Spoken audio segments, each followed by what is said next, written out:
இப்போ நம்ம இந்த CSS ஆட் பண்ணலாம் பிகாஸ் நமக்கு இதே மாதிரி கொண்டு வரணும் இந்த வெப்சைட்லையும். ஸோ ஃபர்ஸ்ட் நம்ம பண்ண போகிற சேஞ்ச் என்ன அப்படின்னா வந்து ஃபாண்ட்ஸ். ஸோ இந்த வெப்சைட்ல என்ன அப்படின்னா வந்து ஒரு கஸ்டம் ஃபாண்ட் யூஸ் பண்ணியிருக்கோம். ஸோ அந்த ஃபாண்ட்டை செலக்ட் பண்ணுறதுக்கு கூகுள் ஃபாண்ட்ஸ் அப்படின்ற வெப்சைட் கூகுளில் சர்ச் பண்ணிங்கன்னா ஸோ அதை நீங்கள் ஃபைண்ட் பண்ணலாம். இதில் போயிட்டு என்ன அப்படின்னா வந்து டைரெக்டாக அந்த URL-க்கு போனீங்க அப்படின்னா ஸோ இதில் இந்த கூகுள் ஃபாண்ட்ஸ் அப்படின்றது வந்து நீங்கள் உங்களுக்கு தேவையான ஃபாண்ட் எடுத்துக்கலாம்.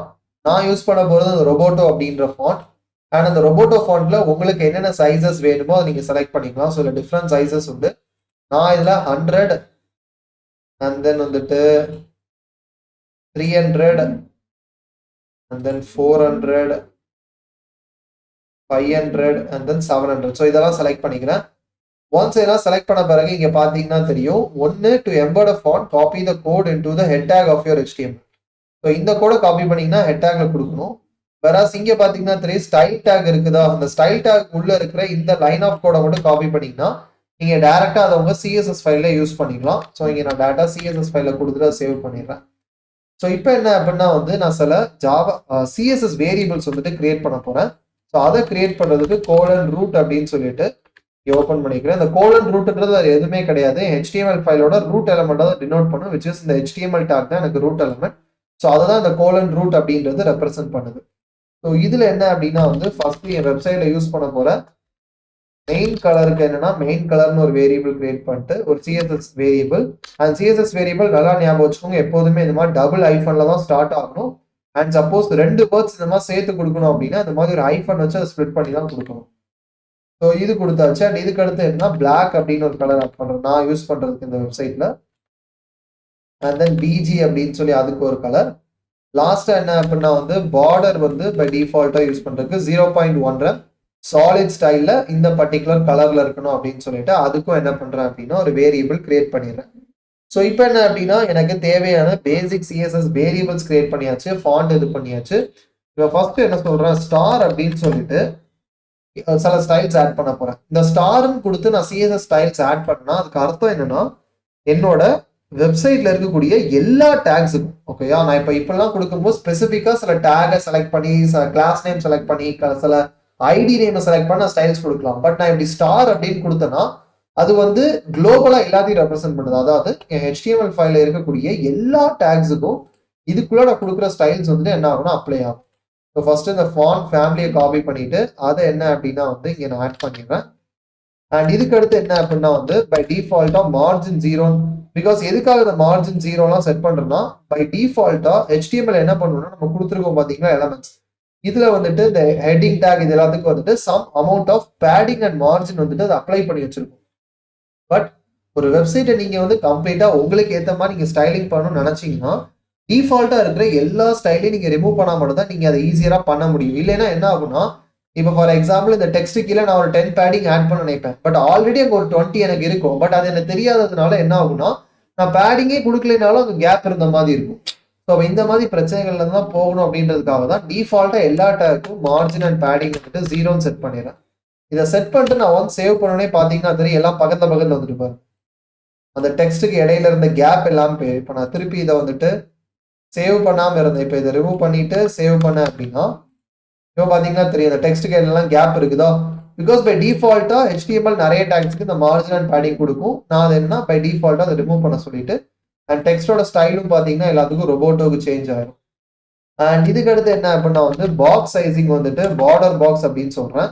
இது என்ன பண்ணும் அப்படின்னா வந்துட்டு ஒவ்வொரு எலமெண்டோட ஹைட் அண்ட் வித்தை கன்சிடர் பண்ணும்போது நான் கொடுக்குற பேடிங் அண்ட் மார்ஜினையும் சேர்த்து என்னன்னா ஹைட் அண்ட் வித்தோட கன்சிடர் பண்ணும். ஃபார் எக்ஸாம்பிள் இப்போ எனக்கு வந்து ஒரு எலமெண்ட் ஒரு கண்டென்ட் இருக்குது, அதோட வித் வந்து லெட்ஸ் சே 500 பிக்சல்ஸ் அப்படின்னா வேறாஸ் இப்போ நான் அதுக்கு வந்துட்டு சுத்தி வந்து லெட்ஸ் சே ஒரு பேடிங் வந்துட்டு ஒரு 100 பிக்சல் வந்துட்டு ஒரு 50 பிக்சல் கொடுத்துருக்கேன் அப்படின்ற போது நான் border box sizing border box எல்லா பிக்சலும் எல்லா எலமெண்ட்ஸுக்கும் ஆட் பண்ணிருக்கும் போது என்ன பண்ணுன்னா அந்த எலமெண்டோட வித் 500 தான், பட் அது என்ன காமிக்கும் எனக்கு அப்படின்னா டோட்டல் வித் வந்துட்டு 550 பிக்சல்ஸ் அப்படின்னு காமிக்கும்.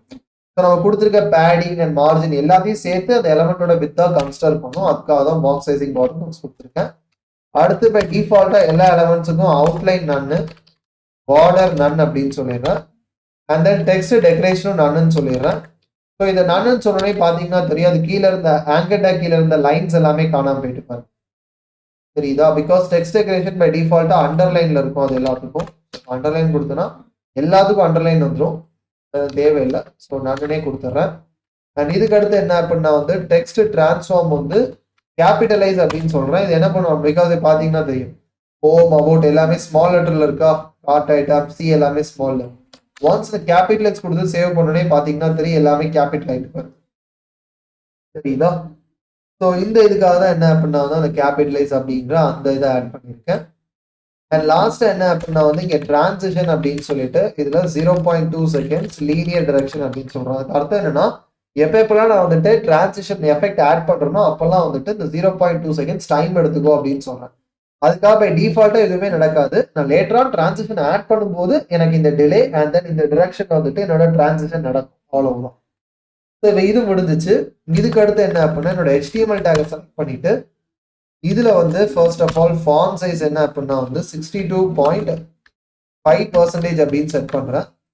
ஸோ பாத்தீங்கன்னா தெரியும் எல்லா இதோட ஃபாண்ட் சைஸ் வந்துட்டு சின்னதாயிட்டு போகும். ஸோ என்ன அப்படின்னா மொத்த வெப்பேஜ் என்ன இருக்குதோ அதுல இருந்து 62% எடுத்து அதோட சைஸ் என்னோ அதுதான் வந்துட்டு எல்லா ஃபாண்ட்டுக்கும். நீங்க யோசிக்கலாம் ஃபாண்ட் சைஸ் எல்லாமே சின்னதாயிட்டே இதுக்கு வந்துட்டு ஃபர்ஸ்ட் இருந்த மாதிரி இருந்திருக்கலாமே அப்படின்னு. எஸ். ஸோ என்ன அப்படின்னா இப்போ சின்னதானதுனால இனிமேல் என்ன அப்படின்னா எனக்கு தேவையான இடங்கள்ல தேவையான மாதிரி ஃபாண்ட்ஸை வந்து நான் ஆட் பண்ணிக்குவேன். அண்ட் இதுக்கு அடுத்து என்ன அப்படின்னா வந்து பை டிஃபால்ட்டா ஓவர்ஃப்ளோ எக்ஸை வந்துட்டு ஹிடன் அப்படின்னு சொல்றேன். அதுக்கு அர்த்தம் என்னன்னா பை டிஃபால்ட்டா எனக்கு என்னன்னா எக்ஸ் ஆக்சஸ்ல அதாவது வந்துட்டு லெஃப்ட் அண்ட் ரைட் சைட்ல இப்படி கீழே வந்துட்டு எனக்கு ஸ்க்ரால் பார் எப்போதுமே வராது. ஸோ இப்போ இங்க பாத்தீங்கன்னா இந்த வெப்சைட்ல எனக்கு ரைட் ஹேண்ட் சைட்ல ஸ்க்ரால் பார் இருக்கும், பட் கீழே எங்கேயுமே ஸ்க்ரால் பார் இருக்காது.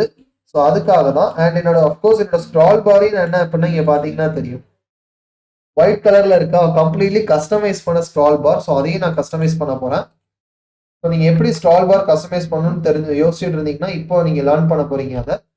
ஸோ இங்க என்னன்னா ஸ்க்ரால் பேடிங் டாப் அப்படின்ற ஸ்டைலுக்கு போயிட்டு ஸோ நான் ஸ்க்ரால் மேலே ஸ்க்ரால் பண்ணும்போது எனக்கு 9 rem வந்துட்டு எனக்கு பேடிங் டாப்ல வந்து கேப் வேணும் அப்படின்னு சொல்றேன். அண்ட் ஸ்க்ரால் பிஹேவியர் வந்துட்டு ஸ்மூத்தா இருக்கணும் அப்படின்னு சொல்லிட்டு இதுக்கு அடுத்து என்ன அப்படின்னா என்னோட ஸ்க்ரால் பார்ல சில சேஞ்சஸ் நான் ஆட் பண்ண போறேன். ஸோ ஃபர்ஸ்ட் நான் பண்ண போற சேஞ்ச் என்ன அப்படின்னா வந்து HTML டேக் இதுல என்னன்னா சூடோ எலமெண்ட் செலக்டர் கொடுத்துட்டு பிகாஸ் சூடோ எலமெண்டா தான் என்னால வந்துட்டு ஸ்க்ரால் பார் செலக்ட் பண்ண முடியும். இதுல என்னன்னா ஹைஃபன் வெப்கிட் ஸ்க்ரால் பார் அப்படின்ற செலக்ட் பண்ணிட்டு ஃபர்ஸ்ட் ஸ்க்ரால் பாரோட வித் என்னன்னா 0.8 rem அப்படின்னு கொடுத்துட்டு அதை சேஞ்ச் பண்றேன். So 1 rem is equal to 16 pixels. ஓகேயா? அப்போ 0.8 rem அப்படின்னா வந்துட்டு எனக்கு around like 12 pixels to 14 pixels அந்த மாதிரி வரும். அண்ட் இதுக்கு அடுத்து என்ன அப்படின்னா வந்து அதே HTML டேக் செலக்ட் பண்ணிட்டு இதுல வந்து ஹைஃபன் வெப்கிட் ஸ்க்ரால் பார் ட்ராக் என்ன அப்படின்னா வந்து பேக்ரவுண்ட் டிரான்ஸ்பரண்ட் அப்படின்னு செட் பண்றேன். அண்ட் நெக்ஸ்ட் என்ன அப்படின்னா வந்து அதே HTML இருக்கக்கூடிய வெப்கிட்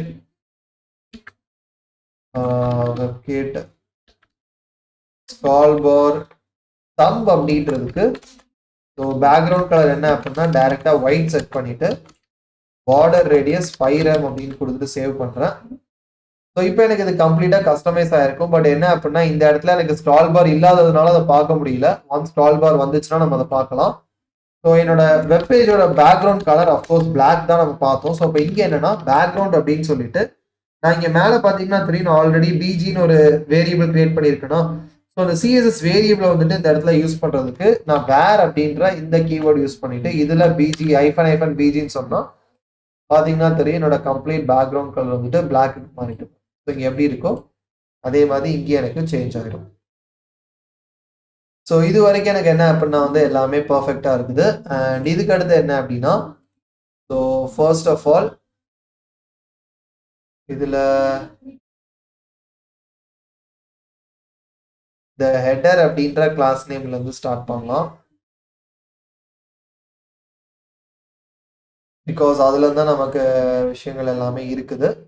ஸோ அதுல இருந்து என்ன அப்படின்னா பிகாஸ் இப்போதைக்கு நம்ம வெப்பேஜுக்கு தேவையான பேஸ் ஸ்டைல்ஸ் எல்லாத்தையும் நம்ம கொடுத்தாச்சு. இனிமேல் நம்ம வந்து பர்டிகுலரா இந்த ஹெடர் செக்ஷனுக்கு என்னென்ன ஸ்டைல்ஸ் ஆட் பண்றது அப்படின்றதுல இருந்து நம்ம இப்போ பார்க்கலாம்.